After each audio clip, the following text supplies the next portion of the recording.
बिस्मिल्लाहिर्रहमानिर्रहीम। अस्सलाम वालेकुम।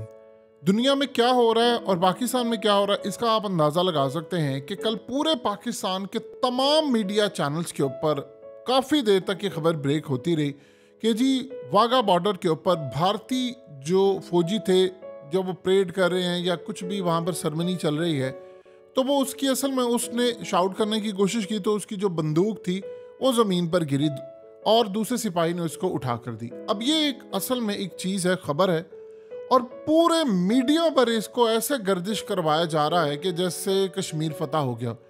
आप ज़रा अंदाज़ा कर लें कि ये 75 साल से हम लोग मीडिया पर ये तमाशे कर रहे हैं कि फ़लाना स्लिप हो गया, फ़लाने की टांग ऊंची है, फ़लाने की नीची है, फ़लाना ये है।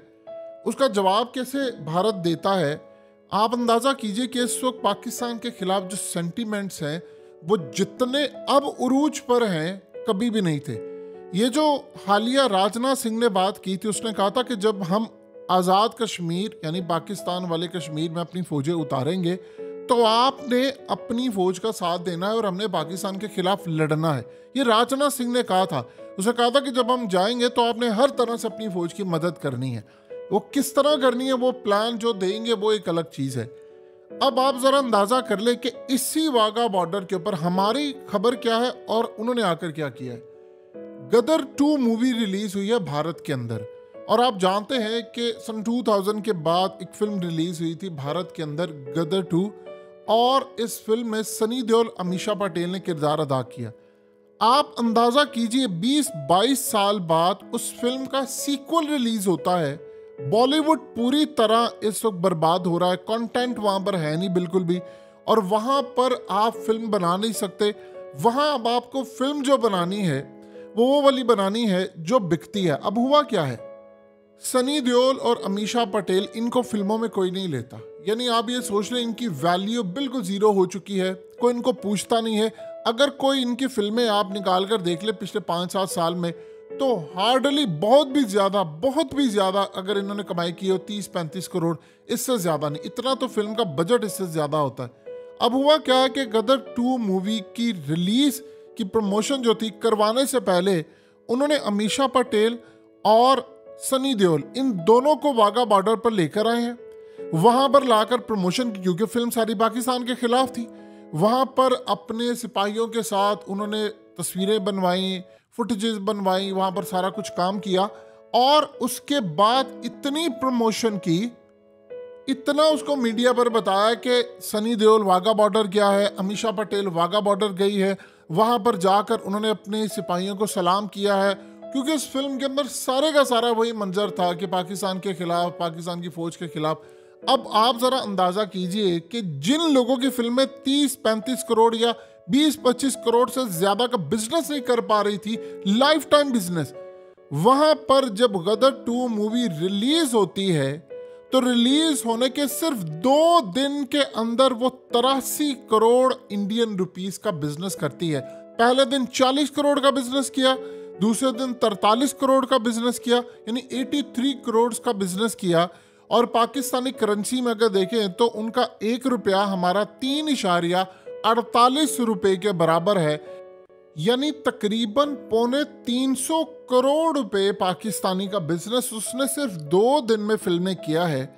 यानी ना अमीषा पटेल को फिल्में मिलती रही हैं, ना सनी देओल की कोई फिल्में थी, लेकिन चूंकि वो कंटेंट सारा पाकिस्तान के खिलाफ था तो उन्होंने उस फिल्म को ब्लॉकबस्टर कर दिया है कि जहां पर सलमान खान की फिल्म नहीं चल पा रही, ना वहां पर अक्षय कुमार की। आप ये देखिए, उसके साथ अक्षय कुमार की फिल्म रिलीज हुई ओ माई गॉड 2।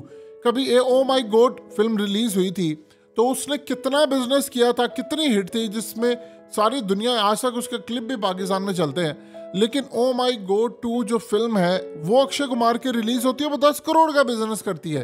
अगर वो ना होती तो शायद वो 10 करोड़ भी सनी देओल की फिल्म को मिल जाते। अब जरा अंदाजा कंपेयर कर लें, हमारे यहाँ पर क्या है, फलाने की टांग ऊपर कर दी है। मीडिया की खबरें जरा चेक कीजिए, फलाने की टांग ऊपर है, उसकी बंदूक नीचे है, तो ये सूरत हाल है। उन्होंने मईशत के हवाले से 2 दिन में उसी वाघा बॉर्डर पर वो गया और उसने जाकर प्रमोशन की अपनी, और उसने वहां पर पाकिस्तानी 2 दिन के अंदर 350 करोड़ के करीब अपनी फिल्म में उसका जितना बजट था उसने कमाया, और कमाने के बाद आप ज़रा अंदाज़ा कर लीजिए कि सूरत हाल ये है कि अभी उस फिल्म के बारे में कहा जा रहा है कि जब ये लाइफ टाइम जाएगी, यानी OTT प्लेटफॉर्म पर उसके राइट्स बेचेंगे और चीज़ें करेंगे, तो तकरीबन वो 800-900 करोड़ भारतीय रुपीस कमा चुकी होगी।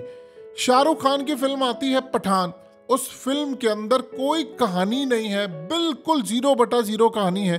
वो फिल्म 1000 करोड़ से ज्यादा का बिजनेस कर देती है, यानी पाकिस्तानी तकरीबन आप ये देख लें 4000 करोड़ का बिजनेस कर लेती है एक फिल्म उनकी।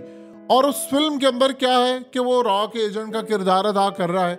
आप ये देखिए उनका कंटेंट कौन सा बिक रहा है। कंटेंट उनका ये बिक रहा है पाकिस्तान के खिलाफ, इतना बिक रहा है कि जब इस सारी सूरत हाल में उन्होंने प्लान जो किया है पाकिस्तान पर हमला करने का, तो जैसे ही वो उतरेंगे पाकिस्तान पर हमला करने के लिए, उन्होंने अपनी कौम का माइंडसेट इतना तैयार किया हुआ, इतना तैयार किया कि जिसकी आप इंतहा नहीं कर सकते।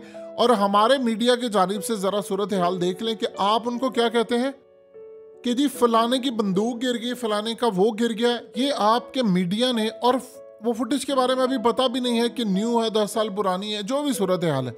आप यहाँ पर एक और चीज़ देखें कि 2008 में मून के ऊपर वाटर के बारे में पहली दफ़ा जो इंकशाफ किया था वो इंडिया ने किया था। यानी चांद पर मिशन अमेरिका का भी गया, चाइना का भी गया, और दीगर ने भी कितनी कोशिश की। अभी 2 दिन पहले रशिया ने भी अपना चांद के ऊपर मिशन भेजा। क्यों? वो वहां पर कर क्या रहे हैं? वहां पर है मिनरल्स, वहां पर है गोल्ड, वहां पर है दुनिया की जिसने अगली सुपर पावर बने वो सारा खजाना मून पर है। इसीलिए वहां पर इंडिया का चंद्रयान 3 मिशन जो है वो 23 अगस्त को उन्होंने लैंड करने का ऐलान किया है। अगर उसने लैंड कर लिया साउथ की जानिब, तो एक बात याद रखिएगा, ना वहां चाइना पहुंच चुका है, ना वहां अमेरिका पहुंचा है। अब दुनिया को पहली मर्तबा भारत ने आकर बताया था कि मून के ऊपर पानी है, क्योंकि वहां पर उनका मिशन गया और उसने जाकर वो सारी सूरत हाल ली। हम कहां पर खड़े हैं, हमें कुछ नहीं पता। अब भारत का मिशन दोबारा गया है। अब उसके बाद रशिया का चला गया। रशिया ने कहा है चाइना के साथ मिलकर कि हमें अर्जेंट बेसिस पर जाना, क्योंकि वहां पर उन्होंने जो चांद पर पहले जाकर कंस्ट्रक्शन करेगा वो सारे का सारा एरिया उसका होगा, वो सारा इलाका उसका होगा, और जो वहां पर भी लोगों को लेकर जाएगा। अभी तो वहां पर जमीन किसी की नहीं है, मोनोपोली कायम करनी है। तो भारत उन चंद ममालिक में से है। अगर ये यहाँ पर चला गया भारत, तो आप सोचिए जरा, उसके बाद वो लैंड कर गया तो इसराइल भी लैंड नहीं कर पाया, उसका मिशन भी सॉफ्ट लैंडिंग नहीं कर पाया। ये सॉफ्ट लैंडिंग करने में कामयाब अगर हो जाते हैं तो ये शायद सबसे आगे निकल जाएंगे इस मामले पर, क्योंकि ये साउथ की जानिब जा रहे हैं और वहाँ आज तक कोई नहीं गया। और वहाँ पर इतनी ज़्यादा यानी अंधेरी रातें हैं कि आपको अंदाज़ा नहीं हो पाया। और वहाँ पर अगर वो जाकर कोई चीज़ लेकर आते हैं, क्योंकि मिशन जो जाएगा उसने वहाँ पर जाकर रॉक्स उठाने हैं, वहाँ मटीरियल देखना, उसने वहाँ घूमना है, चीज़ें लेकर आनी है, सारी चीज़ें लेकर आएगा और फिर यहाँ पर आकर मुशाहिदा करेगा। और जो उसके पास होगा वो किसी के पास नहीं होगा। तो भारत ने दुनिया में सबसे पहले ये बात पूरी दुनिया को बताई थी कि 2008 के अंदर उसने कहा था कि मून के ऊपर पानी है। तो ये आप अंदाजा कर ले, उनकी इकोनॉमी 600 अरब डॉलर की है। मोदी ने बैन कर दिया है एप्पल को, HP को, लिनोवो को, सैमसंग को, तमाम लैपटॉप्स को कि आपने आज के बाद इंपोर्ट नहीं करना, हम अपना लोकल जो लैपटॉप है वो बनाएंगे। अब वो मेक इन इंडिया की तरफ आ रहा है, वो एप्पल वहां पर बन रहा है। यानी आप अंदाजा कीजिए जो एप्पल है आईफोन, वो अब भारत के अंदर बन रहा है। हमारे यहाँ पर खबरें क्या है, उसकी बंदूक गिर गई, उसकी टांग ऊपर हो गई, नीचे हो गई, वो स्लिप हो गया, वो फलाना हो गया। 600 अरब डॉलर भारत के पास रिजर्व्स के अंदर मौजूद है। 600 अरब डॉलर्स। हमारे पास कितने हैं? हमारे पास खबर ही आती है 7 अरब डॉलर रह गया, 4 अरब डॉलर रह गया, और उसमें से सऊदी अरब ने आपको दिए हैं, UAE ने आपको दिए हैं, चाइना ने आपको दिए हुए आपके बैंकों में रखने के लिए। IMF आपको पैसे देता है।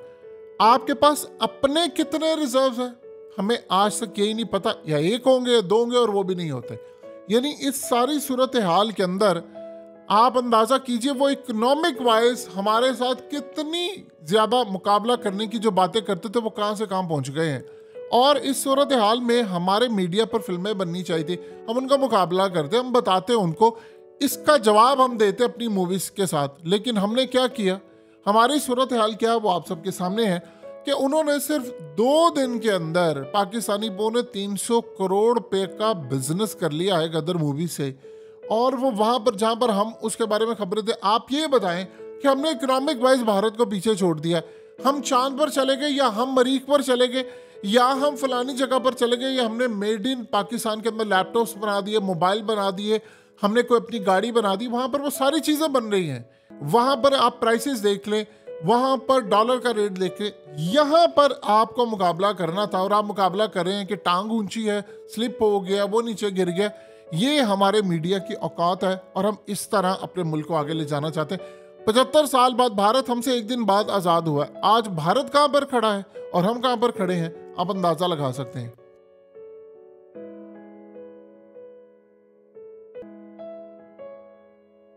हकीकत टीवी को सब्सक्राइब करना मत भूलें, वीडियो को लाइक करें, शेयर करें और कमेंट सेक्शन में अपनी राय का इजहार ज़रूर करें।